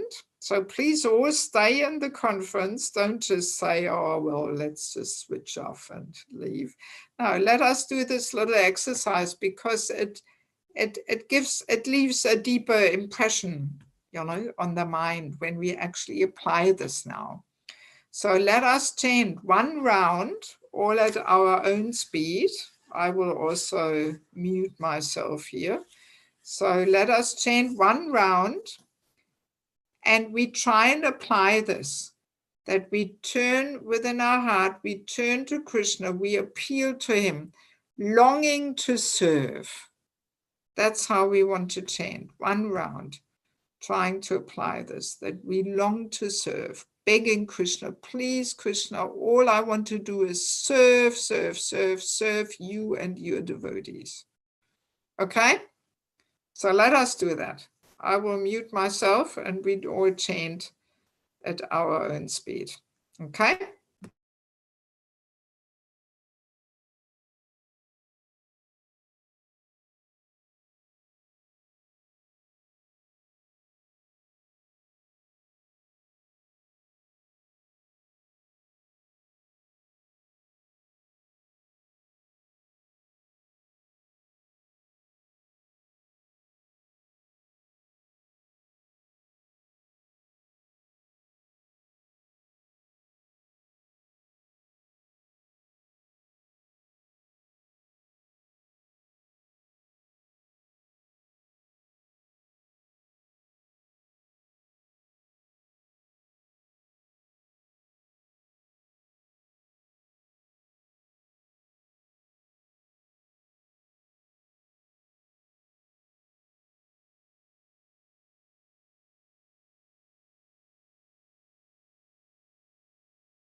Okay, Guru Premanandi, Hari Hari Bol. So how did you go? Maybe write in the chat. Was it easy? Yes or no? Was it easy to chant longing to serve? Was it easy? Yes or no? Yes, very nice. Yes. It is very difficult. Yes. Only one person says it's difficult. Gee, I wonder what you are doing in the material world. Needed to pray for the desire to serve. Yeah, I mean, I find it difficult. I find it difficult because actually we don't want to serve. We rather want to enjoy, you know, and the mind and the false ego are carrying us around, taking us for a ride while we chant. So I don't find it easy at all. Maybe for a few mantras and then whoops, the mind runs off again and then, oh, okay, turning to Krishna, longing to serve. Okay, I almost forgot. So not so easy at all. And I mean, it's not surprising because first of all, we have spent so many lifetimes in forgetfulness of Krishna, you know? So just by joining ISKCON and becoming initiated doesn't mean that we have put an end to this forgetfulness of Krishna. No, it's an internal thing. We actually have to internally work on this. And this is when we chant, that we really mindfully turn towards him, appeal to him, call out to him. Not easy at all, you know? Yeah, so in any case, this was our concluding little exercise, hoping that just trying it for one round will stick more in our memory. And then, you know, tomorrow, or for those from America where your day has only started now, our day is finishing. So if you chant your rounds today or tomorrow, you know, you can, try and apply this from now on every day, turning to Krishna, calling out to him, longing to serve, longing for the relationship. And that will be really the powerful aspect which will eventually free us from these upadhis, you know, and help us to understand that this is our eternal position. We are servant and nothing else. Okay, so let me see if we have any more questions. The actual, you know, the actual seminar has finished now with 6 minutes over time. So, but I'm happy to stay on if there is any more topics to discuss, any more questions. Do we have anything? Yes, from Susmita Mataji. How to practice service living in Grihastha life, staying far from temple, living mostly among non-devotees? Is serving the family, husband and kids part of spiritual service as well? I mean, this is the Grihastha seminar now. That's a different topic, you know. But I mean, to give a short answer, I always highly recommend to be an active part of an active community. If we live far away from devotees and we don't have association, you know, and I mean, our philosophy is we have to serve and please the devotees, and we have to cooperate with devotees in service. That's where we receive this intense ego purification, by having to cooperate and adjust to other people's needs and desires and visions and let go of our desires and visions and so on. So if we are far away from devotees, very difficult, you know, very difficult. And we have to also get senior association here in the Association of Devotees. Of course, something we can do over internet here, over Zoom, but still it does not replace to you know, to actually get together and hear from people personally, you know. It does not replace that. So if we want to make advancement, we have to mold our life in such a way that we are part of a community. And I mean, Susmita asked this, huh? Where is she living? She's in India, isn't she? As I remember, Houston. If I remember. Houston. Oh, well, Houston, there's a wonderful community there. So how is it that you cannot have association? You know, we may have to move or something to be close to the temple, you know. Okay, next question. Next question from Hemokrishna Devidasi. What is upadhis? Upadhis are simply thoughts designations. You know, I am mother, father, doctor, woman, man. These are all upadhis. That's a Sanskrit term for, you know, temporary and thoughts designations. When we identify with the hats we are wearing, you know, then we are accepting upadhis. Yes. What else?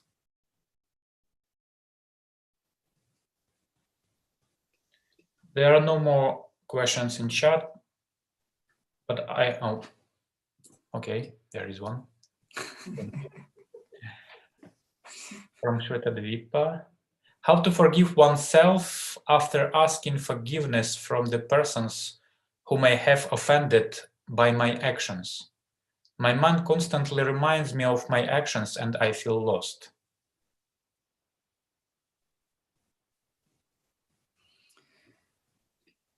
Well, I mean, there should be some regret there. But the difference between material regret and lamentation and spiritual regret and lamentation is that material always means disconnected from Krishna and spiritual means connected with Krishna. So, you know, if we regret and we lament in a material way, then we still keep ourselves in the center and we go in circles around ourselves, and then we may feel lost. You know? So then we kind of drown ourselves in self-pity and we feel, you know, oh, I will never make it, and oh, I'm so bad, and oh, and this and that.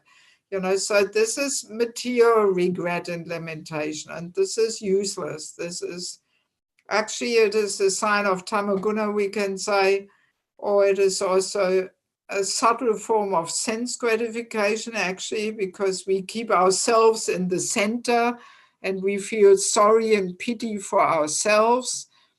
So this doesn't really lead to upliftment. But regret and lamentation should be in a spiritual sense that we put Krishna in the center. We realize, yes, I've made so many mistakes. So let me just put an end to it by taking shelter of Krishna and the devotees and the process of devotional life, and take that very seriously. You know, I mean, we have made so many mistakes over our past lifetimes, so many. So, I mean, no use in drowning ourselves there in guilt feelings or something. So these mistakes we have made, offenses we have caused, they're always a sign of our immaturity and ignorance and three modes of material nature and so on. So we just accept the fact and use it as an opportunity to take more shelter and improve ourselves by being more serious in our spiritual life, you know. And like that, we can forgive ourselves, you know. Even if we can't forgive ourselves, again, it is a sign of false ego, because oh, we hang on to this thing that we are not as good as we wanted to be, and oh, I can't forgive this, you know, I can't forgive myself, and I want to be like this, but oh, I can't live up to it, and so on, you know. So, well, we just have to be humble and understand how weak we are and how much we need the shelter of the devotees and the guidance of a mentor and so on. And, that will help us to improve and make progress, Yes? Does that give an answer which is acceptable?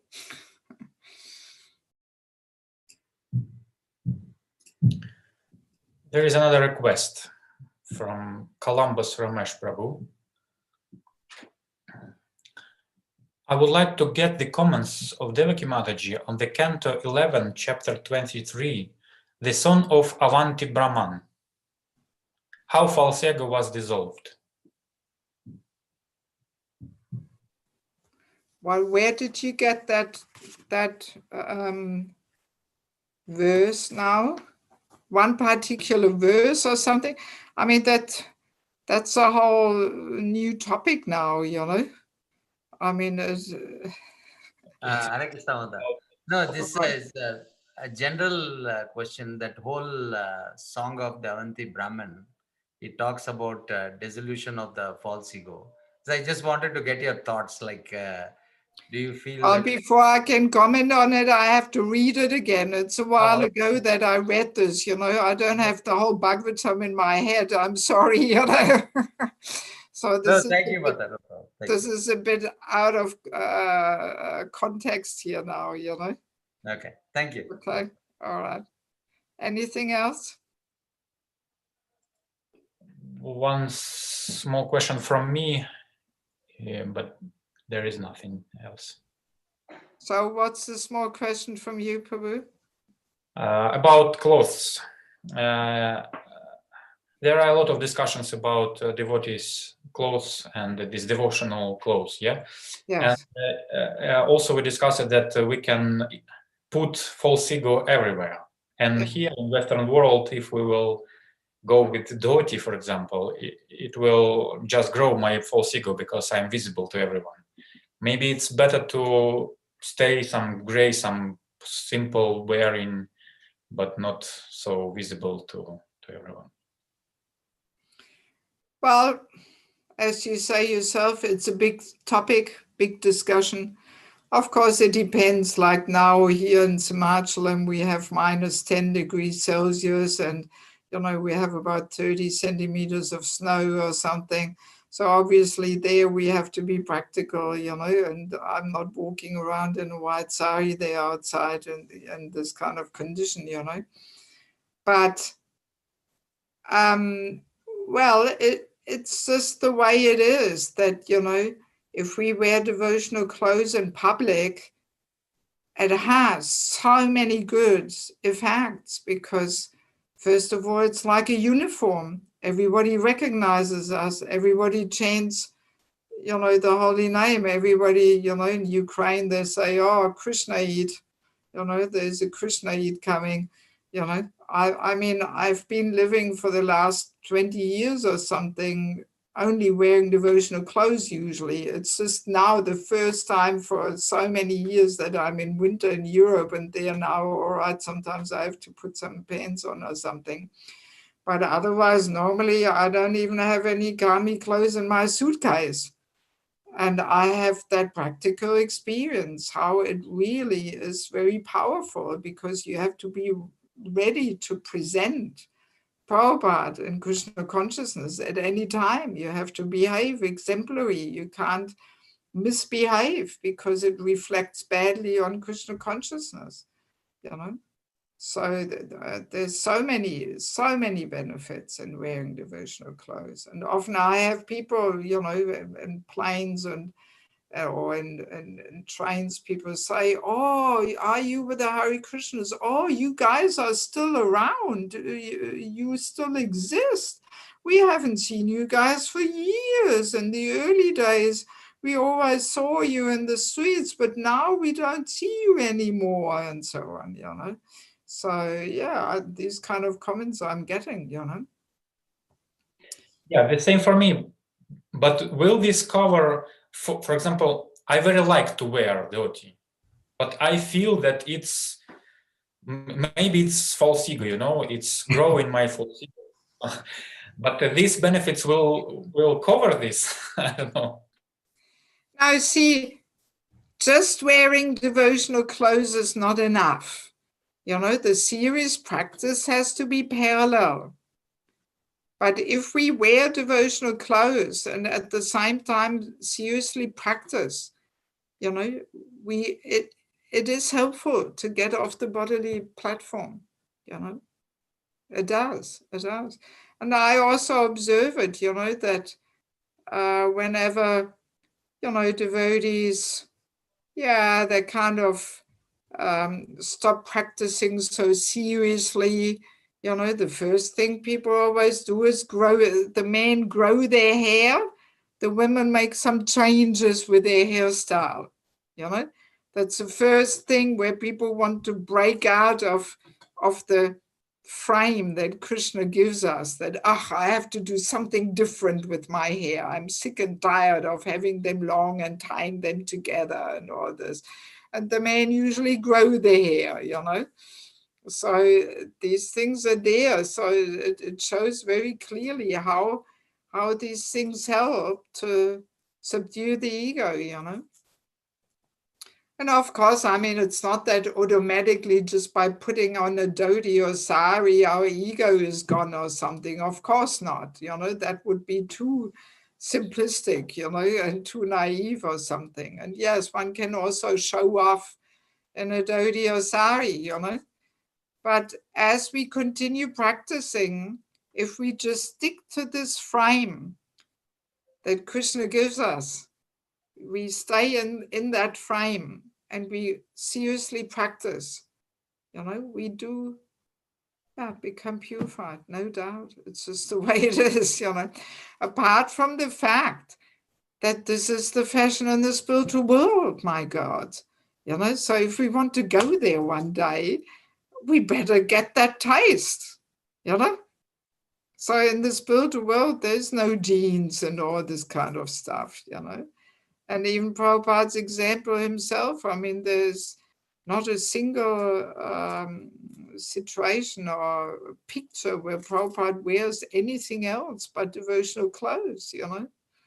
Doesn't exist. Prabhupada was completely uncompromising, even though he was there in New York in winter time and snow and all that, but he didn't change his dress or something, you know. He was very, very adamant, you know. And I also heard the saying, I don't know if it's true, I haven't really verified it, but I heard that Prabhupada said the dhoti makes a devotee. You know, dhoti makes a devotee. So, yes, and Prabhupada himself, you know, encouraged it very much, and he bought all the saris for his lady disciples and took them to America, and he showed the women how to put them on. And I mean, my God, you know, so Prabhupada was putting a lot of emphasis on this, you know, definitely. So, yes, so both has to be there, you know, the devotional clothes and the serious practice. Of course, if one wants to, you know, one can also use the devotional clothes to show off, in the same way how we can use our guru to feed our egos and make him as an extension or extended false ego, the part there, you know, or our deities. Yes, we can use anything, but it doesn't mean that we don't accept guru, you know. So it has its place, you know, and if we practice sincerely, it helps. All these things help, you know. Yeah. Further explanation you can find in the book Sheltering, no, not Sheltering Relationships, Spiritual Culture, Krishna's Divine System. It's even available in Russian. Hey, Damian. Huh? How are you? Anybody said something? No. Thank you very much. I will note that book. There is another question that came from anonymous person. Anonymous. Okay. I feel the very big change when I wear clothes for my job, like shirt and trousers. I feel my ego rise. How to overcome that?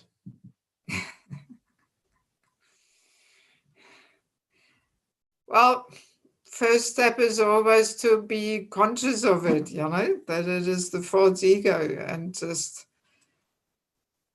yeah, I mean, you know, we went through the 5 steps. How to transform ego patterns of behavior. So whether it's, you know, with this situation or any other situation, it is valid for all it works with all the situations, you know. Whether we notice our ego setting in when we defend and answer back, or if we notice our ego setting in when we put on devotional clothes or something, you know.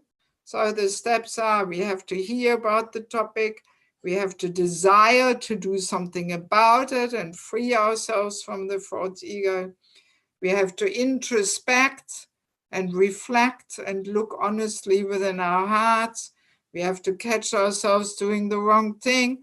So again, we realize, here I'm getting puffed up just because I'm wearing some kami clothes and go to work, you know, so we catch ourselves doing the wrong thing and we cry out to Krishna, you know. That's all I can offer. I'm sorry. I don't have any other way, any other solution, you know. Ultimately, as we said again and again in the seminar, the false ego is so deep and subtle, and we've been carrying it around for so many lifetimes. Only Krishna can actually free us from it. Only he has the power to uproot these things. But the problem is we are hanging on to it. We think, you know, this ego satisfaction will also give us some juicy taste, some sweetness, some pleasure. You know, that's the problem. We are hanging on to it. So we have to beg Krishna to uproot it. Lord Nrsingadev, expert heart surgeon. Okay. All right. Let us finish on this note. So once again, thank you so much for attending so eagerly. It was my pleasure to spend my time with you all. I think I have to give Gopish Prabhu some little ego gratification. He's actually a disciple of Srila Prabhupada from New Vrindavan, and he's editing all my books.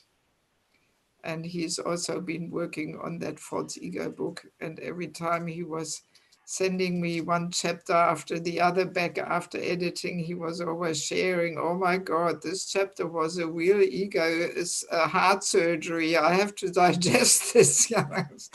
So I am surprised that he even attends the seminar. He knows the whole book inside out.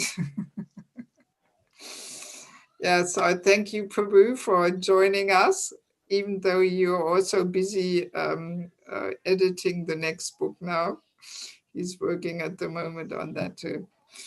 So yeah, so thank you so much, everybody, for attending, and I hope to see you again in future, the next week for the kids course. Well, the kids course, as I mentioned, it's not on Zoom, so I will not see you there, you know, but it is.